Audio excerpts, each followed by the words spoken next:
Hello guys and welcome back to the Budget Pro. Today we're back with another episode on the Nissan D21 and this time we're installing some suspension parts. Stay tuned.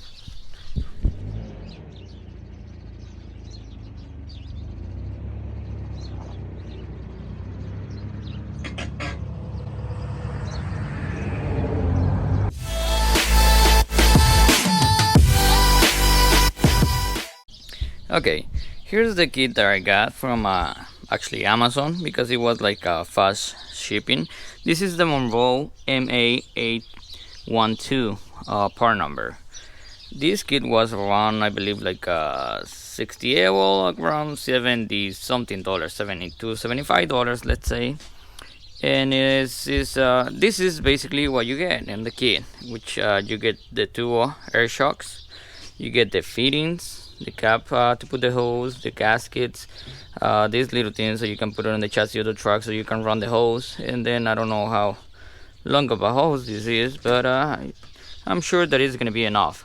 Another T-fitting to connect both of the hoses, and finally the inlet so you can put the air through there. And you're pretty much gonna have to install that on the frame of the truck or somewhere where you know that you have it and that is going to be accessible so you can put air in case that you need it.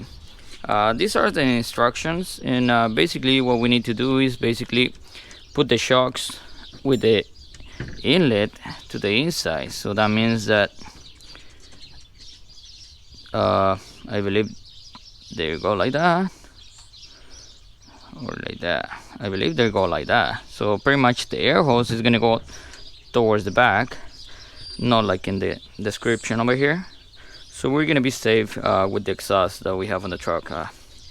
They tell us to be careful with the exhaust because it could end up melting the air hose or the bladder on the shock. So let's raise up the truck and let's start taking the old ones off so we can install those new ones in there.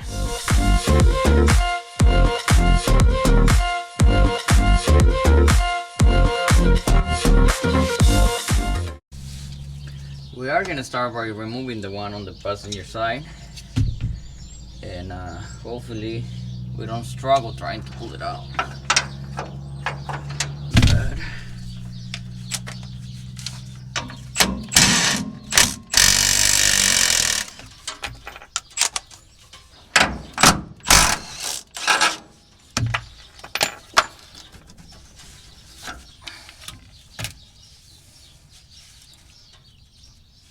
I guess these ones are still good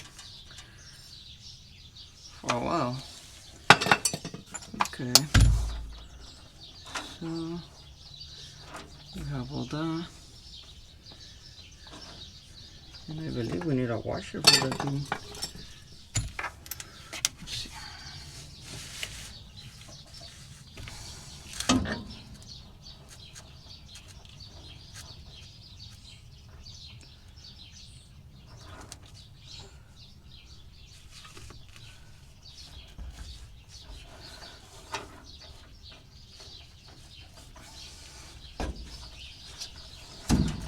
Okay, what do we have to do here? Pull it.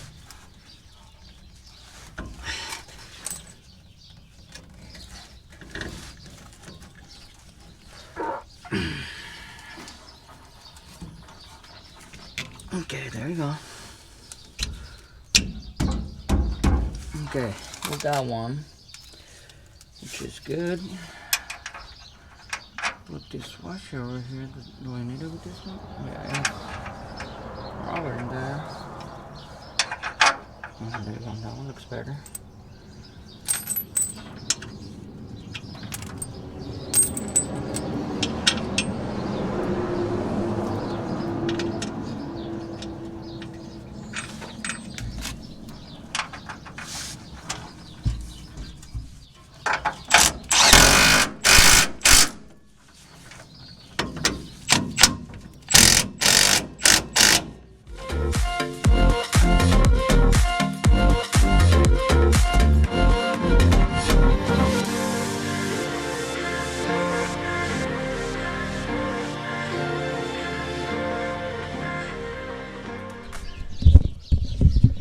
Okay, we have the shocks installed on the truck.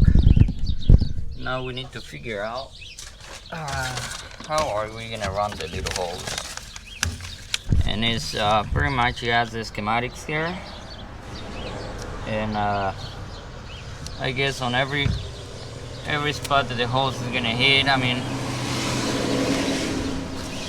that's kind of long, but I guess on every spot that the hose is gonna hit, I mean, it has to be one of these threading mechanisms. But then the little gasket, it has to be on the hose like that.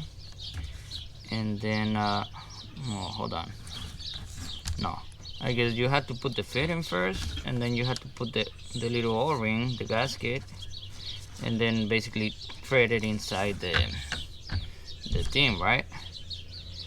So like that. It's supposed to be tight enough.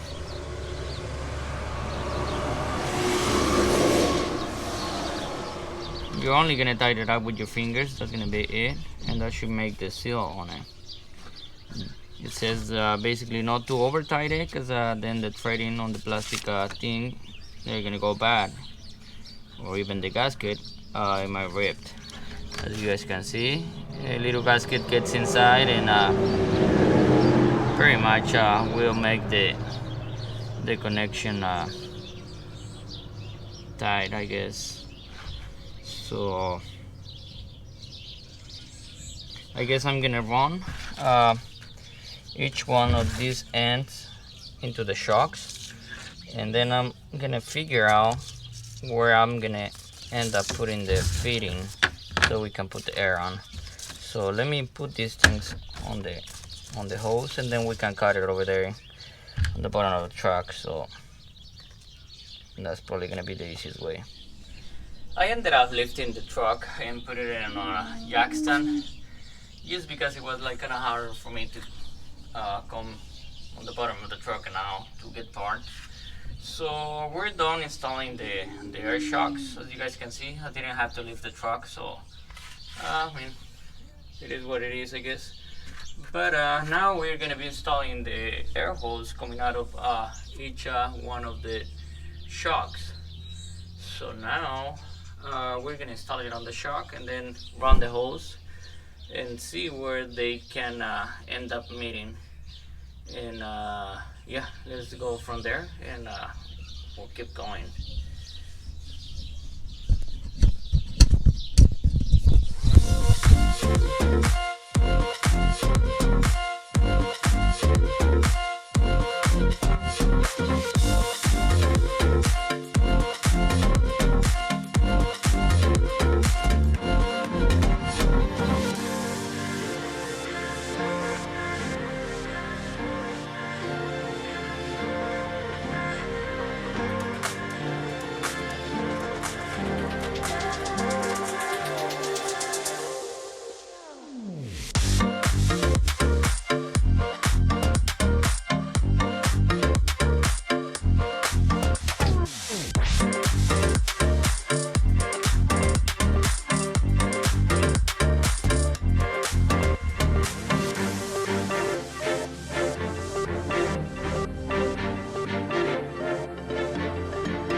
Okay, as you guys can see, I already installed the whole thing. Here's the thing where you're gonna put the air through, and I basically went from the shock on top of the chassis, on top of these bed grooves that he has in here, and run it all the way to the back until I hit it to the T-fitting. Same thing for this side, use this side is a little bit different because the shock runs in the front of the drive shaft, and then I need to put it all the way to the top so it won't be on the way of the exhaust and melt it. So I really don't want that. So actually that really little group from the box of the truck, it actually helped me run it all the way straight to the back of the truck. Now I'm just gonna install this fitting, and I guess the best location for me right now it's this little hole over here, and I'm just gonna end up putting a washer on the front, and it will actually be kind of hide it.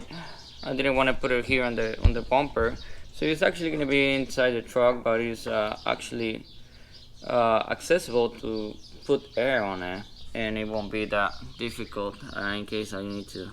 So yeah, that's gonna be the spot for the air, and let's put it on and let's see if this thing is gonna work, and if it's gonna lift up the truck a little bit, or at least won't let it go down really bad.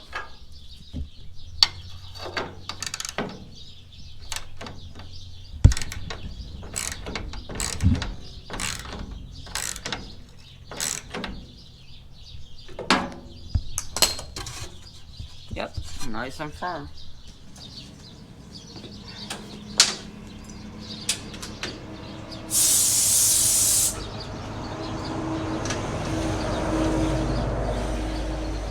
Okay, air pressure going in.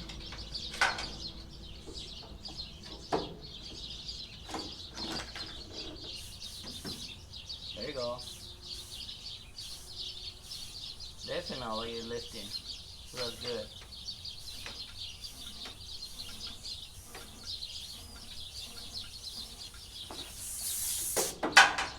Let's see how many PSI do we have there.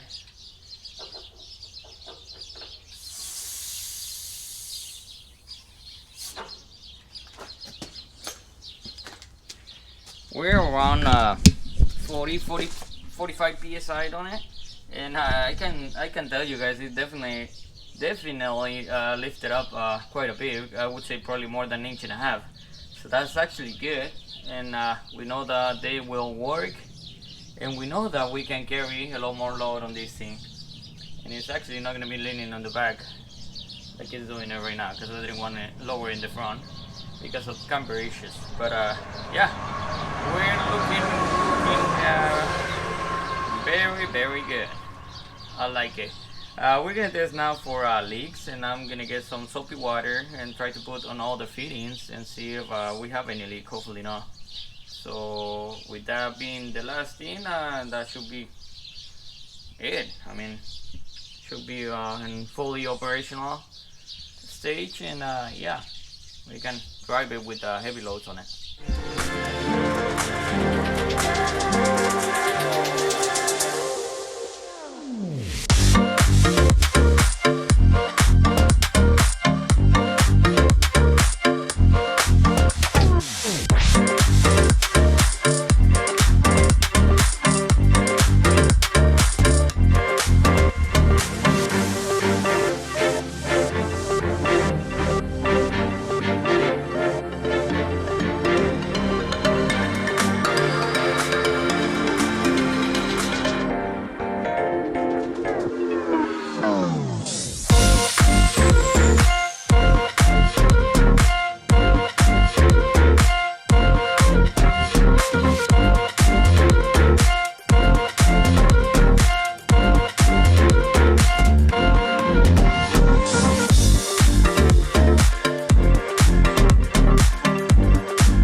Okay, let's try to remember this. The minimum air pressure on the units are 20 psi. The maximum air pressure is 150 with the vehicle fully loaded condition. So that means It says in here, prolonged operation above 90 psi might place undue stress on the bake mounting brackets and might decrease the life of the air unit and mounting bushings. So that means the average, or I would say the daily driving operation of these units, it could be like over like 30 to 40, I would say. I mean, depends on the how smooth you want the ride to be. But I guess if we're over like 20 psi, we should be good. Which I would say put it like around 30, 35, 40. Depends on how do we want this thing to be driving. So let's do that. Let's go ahead and put them on 30 psi and see if the tire actually gonna move. So I'll put you guys in here and let me bring the air hose and start putting down a bit.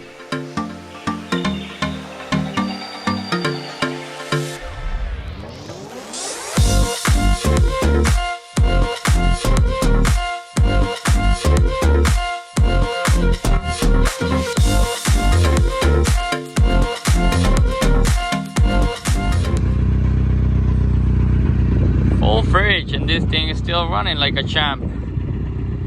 Those shocks are working very good, thank God.